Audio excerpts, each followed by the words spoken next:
If you continue to bomb the rest of the world, they are going to come to your neighborhood. Government today is about war and waste. The way governments are run, they inspire war and they inspire waste. CIA's greatest fear is that I get an open source agency that demonstrates to the president that I can do 90% of what the president and the cabinet members need. It can be shared with the public in Congress, and we can cut the secret intelligence budget by 75%. So one of the reasons I came to Norway, apart from John's invitation, is because Vladimir Putin has offered Donald Trump a Reykjavik moment when they meet in Hamburg for the G20 in July this year.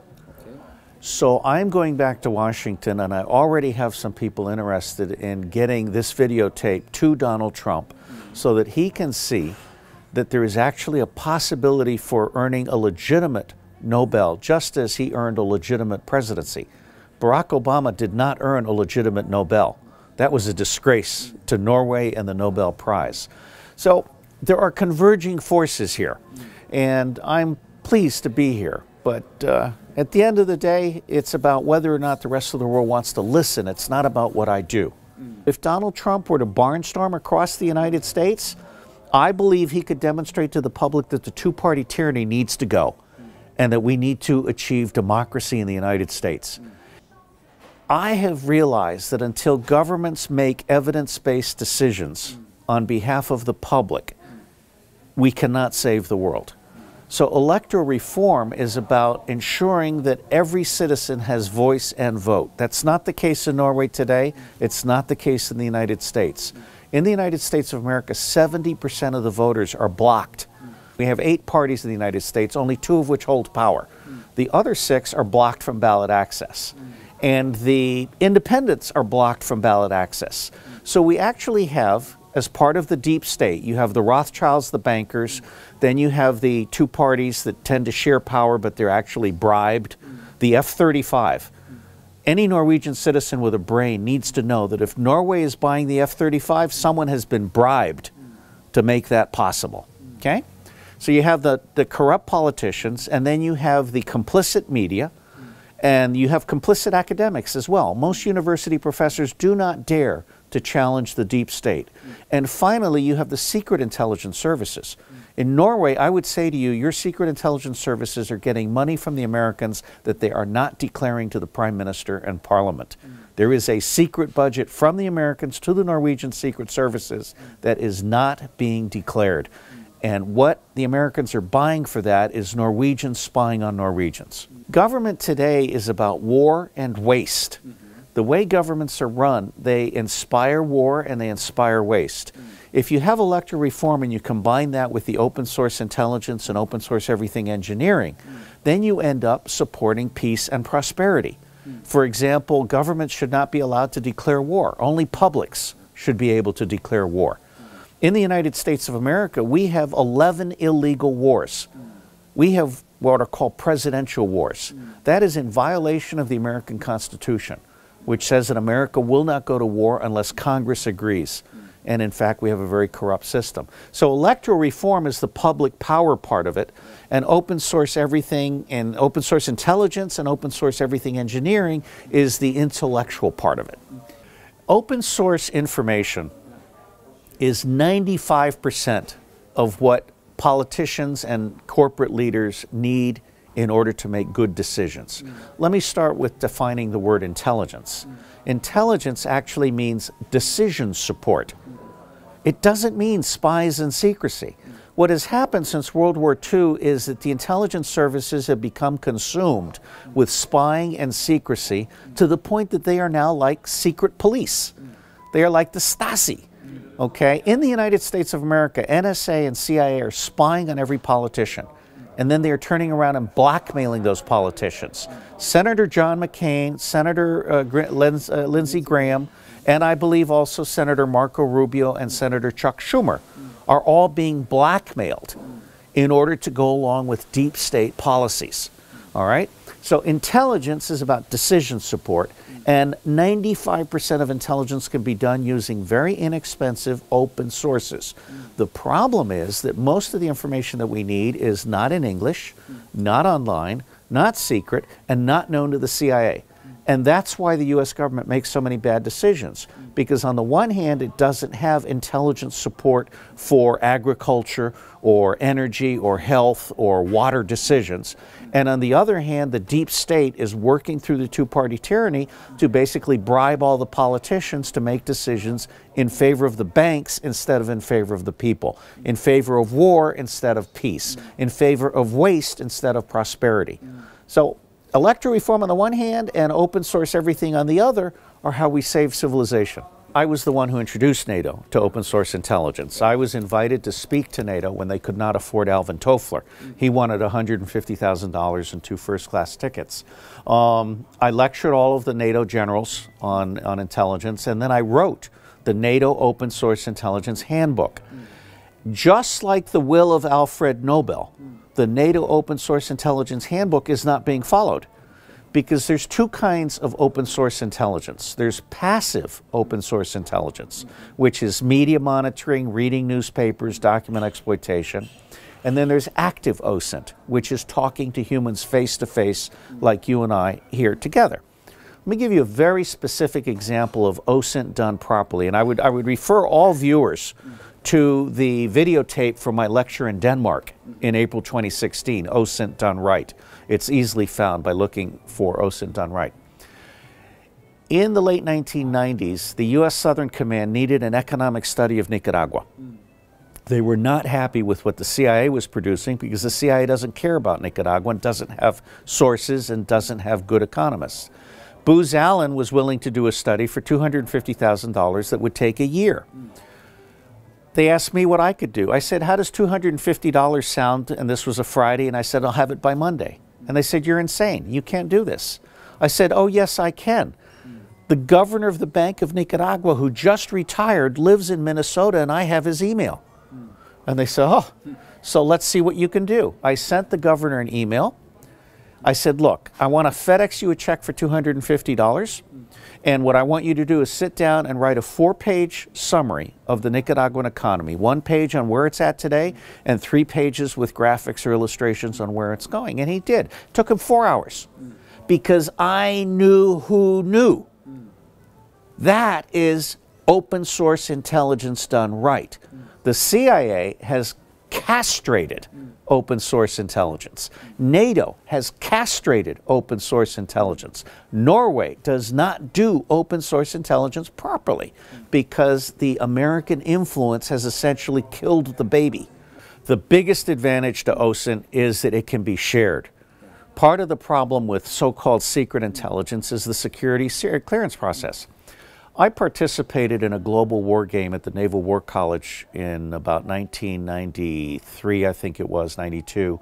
And the wing commander who led the lead flight into Baghdad, he said, and I remember this vividly, he said, if you give me intelligence that is top secret and cannot be moved around the battlefield, it is useless to me.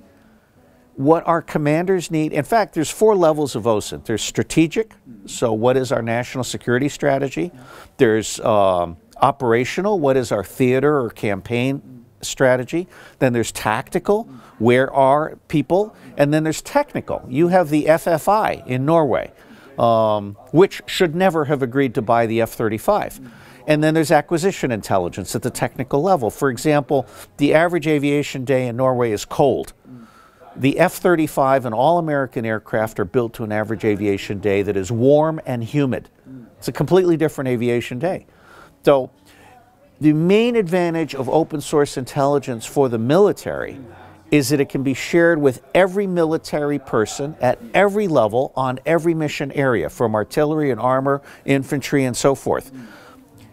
Put bluntly, I can solve 95% of Norway's actual requirements for decision support with open source intelligence for 20% of what Norway is spending today on secret intelligence, because you're not spending very much. And I will tell you very truthfully, you don't need most of that secret intelligence. We don't process. We process less than 1% of what we collect with secret sources and methods. OSINT is the only way you're going to get to a military that can actually defend Norway against the real threats, poverty, infectious disease, everything, including the military. I would recommend that the Ministry of Defense in Norway sponsor a conference of the Nordic countries. So we'll include the Finns and Iceland. Sponsor a conference of the Nordic countries, a no-cost conference, by invitation only, and invite people from each of the 8 tribes of OSINT.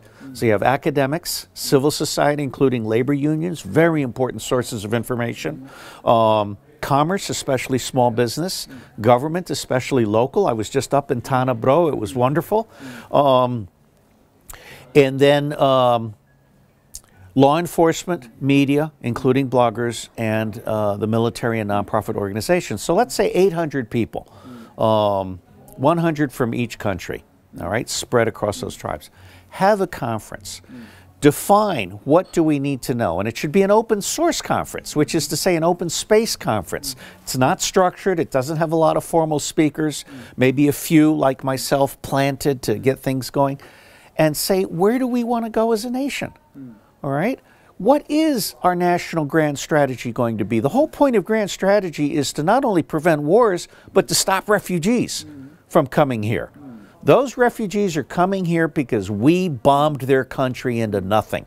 And as I said somewhere else, if you continue to bomb the rest of the world, they are going to come to your neighborhood because it's the only one not being bombed.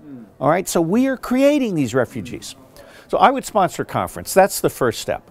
The second step, if you want to be clever, I have spent 30 years getting the Office of Management and Budget in the United States to agree to pay $2 billion a year for an open source agency.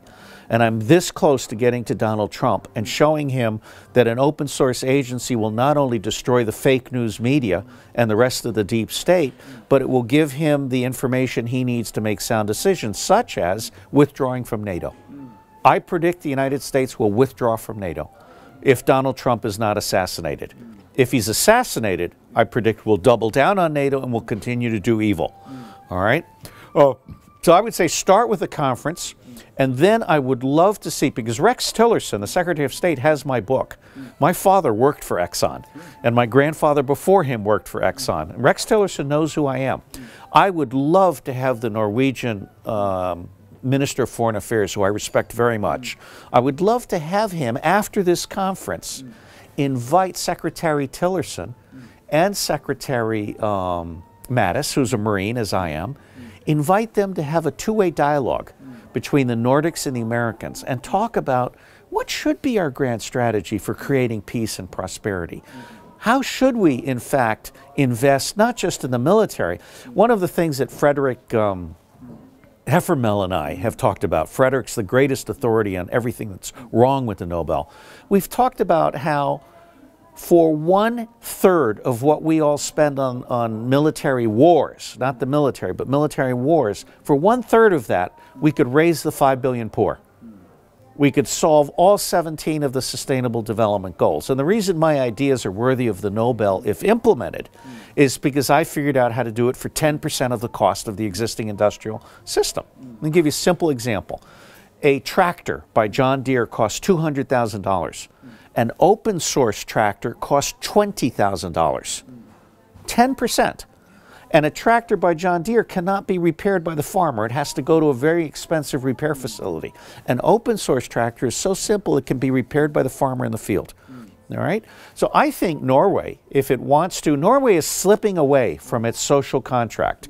And so has the United States slipped away from its social contract.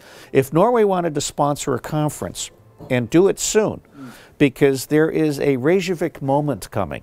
Putin has reached out to Trump and said he'd like to have a meeting with Trump the way Reagan had a meeting with Gorbachev in Reykjavik. So in Hamburg in July of this year, there is an opportunity for Trump and Putin to announce that they are going to wage peace, create an open source agency, an international open source agency, and each country will be invited to be a part of that. And I absolutely guarantee you, if we do that, we can bury the deep state, we can lift the 5 billion poor, and we can put the public back in charge. I've spent 30 years being silenced and marginalized. And Donald Trump, for all of his warts, and he has many, has opened the door. Because he was an accidental president. A lot of people are reading my free essay online, which is also a Kindle book. It's called Donald Trump, the Accidental President Under Sage. He was not supposed to win. All the bookmakers, the House Never Loses, have said he wasn't supposed to win. Cambridge Analytica said he wasn't supposed to win. And he won by accident. And now everyone is frantically trying to get him to go away. Donald Trump has opened the door to populist power, together with Brexit. Now, in the Netherlands, we've seen that the populists did not win, but it's perhaps a good thing, because that populist may have been too extreme. In France, it may be a good thing if that populist doesn't win. I'm not sure. But what is happening here is all of a sudden, the public is starting to understand that the deep state exists. And if you take the old phrase, the enemy of my enemy is my friend, and if we all agree that our common enemy is the deep state, then Donald Trump is our common friend. He is a bull in a china shop, and the china that needs to be broken now is called the deep state. The New York Times and the New Yorker and what I call crap news network, CNN, are particularly evil in this regard. They know that there's a deep state, but they're in denial. They're trying to persuade the public. But most of the public now regards all of them as fake news. Okay? The deep state begins with the Rothschilds and the Vatican. They have had financial power since time immemorial. The Rothschilds were instrumental in setting up central banks. These central banks are the means by which private interests control public interests. They manipulate interest rates. I mean, Donald Trump is a billionaire, but he's laughed at by the other billionaires. And the reason he's laughed at by the other billionaires is because he actually makes his money honestly, by building things. The other billionaires make their money by manipulating interest rates, by manipulating foreign exchange rates, by starting wars to drive up the price of oil so that Goldman Sachs can make its futures bet. Okay?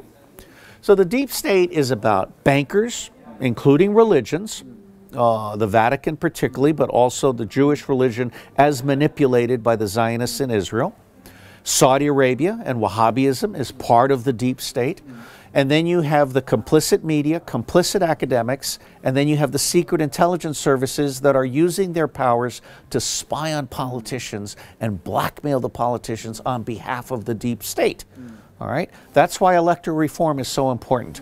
And I will tell you very sincerely, I really believe in truth and reconciliation. This is extremely important. You do not back jackals into a corner, especially billionaire jackals. Okay? What you have to do is offer them an exit strategy. Get out of our way, let us create peace and prosperity for everybody, and we will not come after you for vengeance. Now, if they don't agree, then they're going to start to die. The Chinese are already starting to kidnap Chinese billionaires and bringing them to justice. The Rothschilds are next if they don't understand that the time has come. Now, Lady Lynn Rothschild, who's a babe from New Jersey, by the way, she just married well. Lady Lynn ran a conference on inclusive capitalism. It was a good idea, badly executed. And the fact of the audience, in her audience, was everybody from Prince Charles, who has been associated with pedophiles, and Bill Stewart, Bill Clinton, who has been on Jeffrey Epstein's Lolita Express, which is the pedophile island run in the Caribbean, and Hillary Clinton, always traveling separately. They have different tastes, okay? Lolita Island has something for everybody, and it's wired for video and audio. Jeffrey Epstein has every major U.S. politician on video doing something terrible, probably to a child, okay, or to multiple people. The bottom line here is the United States government has become so corrupt that the time has come, I think, to clean the crap out of the stables and start over. And Donald Trump, for all of his flaws, is our legitimate president, and he has the power to make everything right. And I give Putin a lot of credit, because when Barack Obama threw 35 Soviet officers out of the United States of America, that was completely unjustified. Putin showed restraint. The United States of America may well lose some states. Hawaii and Vermont and Texas as well as possibly a portion of California. But Hawaii is the most important because Hawaii was invaded and stolen, and the legal documents have been set into Congress to provide for the release of Hawaii from the United States. If Hawaii were to leave the United States, I believe California would be cut into 2 states to keep 50 stars. And if Vermont were to leave the United States, then California would be cut into 3 states. The U.S. Constitution provides for the unity of 50 states. It is not the United Mob of America, it is the United States of America. And like the Swiss cantons, each state is a proper state of its own. What has happened over the years is the federal government has become an oppressive imperialist power in debt to the banks. We should not be borrowing money. The Constitution provides for printing money, not borrowing money. We've now reached the end of our descent into hell.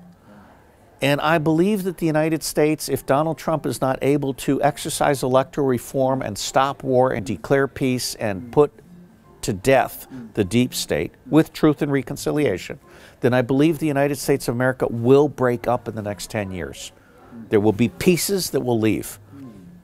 The political landscape of the United States consists of 17% Democratic, 13% Republican, then another 20% small parties, including Libertarian, Green, and so forth, and then 50% independent, no party preference, or don't care, dropped out. I would say that given the Bernie Sanders Sandinistas in the Democratic Party, the Tea Party patriots in the Republican Party, the Libertarians, I'm a Libertarian, the Greens, and the slice of the independents that know about my ideas, I would say that people who now understand that we have a deep state is no less than 25% and maybe as high as 50%. We have reached a new stage.